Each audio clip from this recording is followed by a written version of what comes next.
This is your host, the Apostle Reuben, with another short Bible lesson.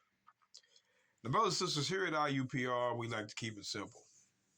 Our doctrines are simple to understand. Now, Christians may make fun of it, but I want you to pay attention.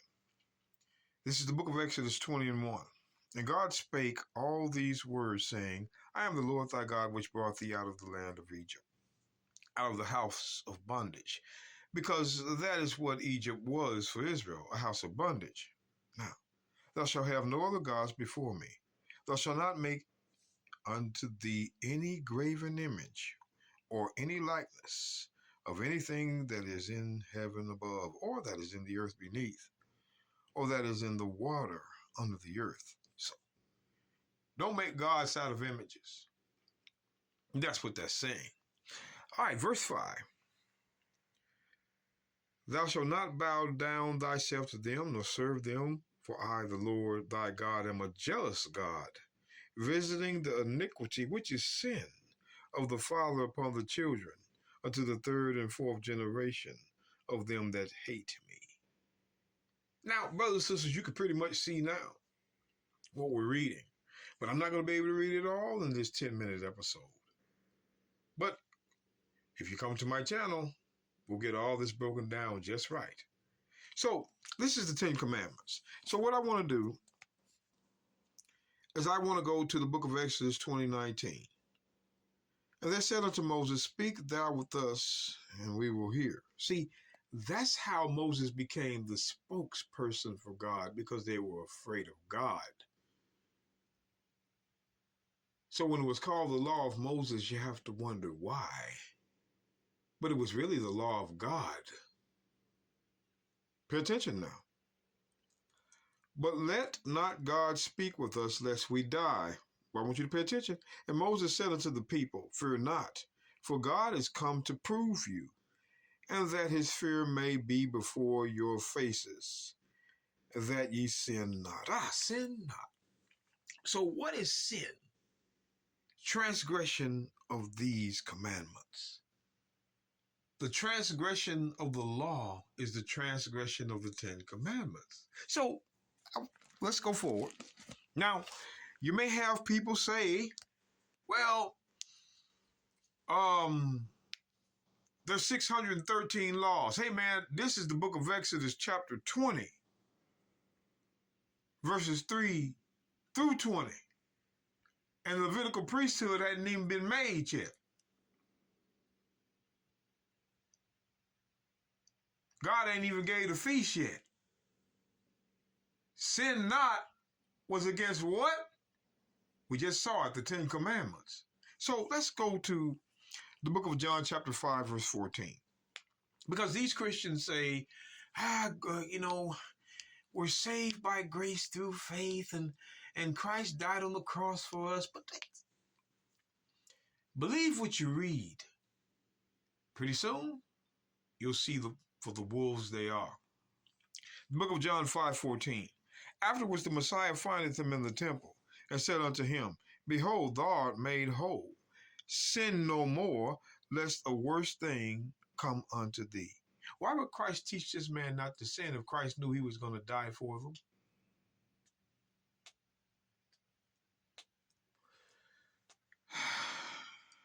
John chapter 8, verse 11. I'm just getting to the point. Now, they were going to stone a woman, according to the law of Moses, which was without mercy. Hebrews 10:28. Come on, Christians, we're not slow to that. We're going to match you verse for verse, and we're going to overcrowd you with verses. So you're going to tap out. But we know you're not going to change, so we don't care. This is for our people. John chapter 8, verse 11. She said, No man, Lord. And the Messiah said unto her, Neither do I condemn thee. Go and sin no more. Do you see what he told this woman? Now, this woman was already caught in adultery. She should have died then. But the grace of Christ caused him to ask these men a question. Or to make a comment, I should say. He that has no sin, let him cast the first stone. They couldn't, because they had sin. That, my friend, was grace. And she lived through that grace. But he told her to sin no more. This is the second time Christ has told someone not to transgress the Ten Commandments. Oh, okay. Hold on. The book of 1 Corinthians chapter 15, verse 34. Now here's Paul. Awake to righteousness and sin not. Sin not. So Paul is telling people not to sin. Paul says, sin not, don't sin. Don't transgress the law. Third time. The book of Ephesians chapter 4, verse 25. Wherefore, putting away lying, speak every man truth with his neighbor, for we are members of one another. Be ye angry and sin not. Look at that. The fourth time in the New Testament we're told not to sin. Sin not.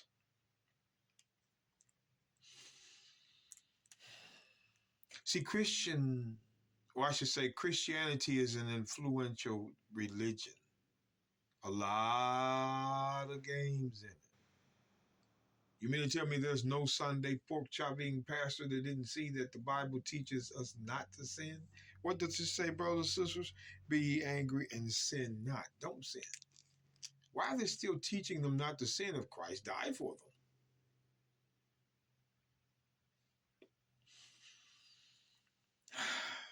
You see the point, brothers and sisters? This is why I made this video. Well, let's keep going. We don't want to play the game. This is 1 John chapter 2, verse 1. My little children, these things write I unto you, that ye sin not. Now, this is Christ's favorite apostle, John.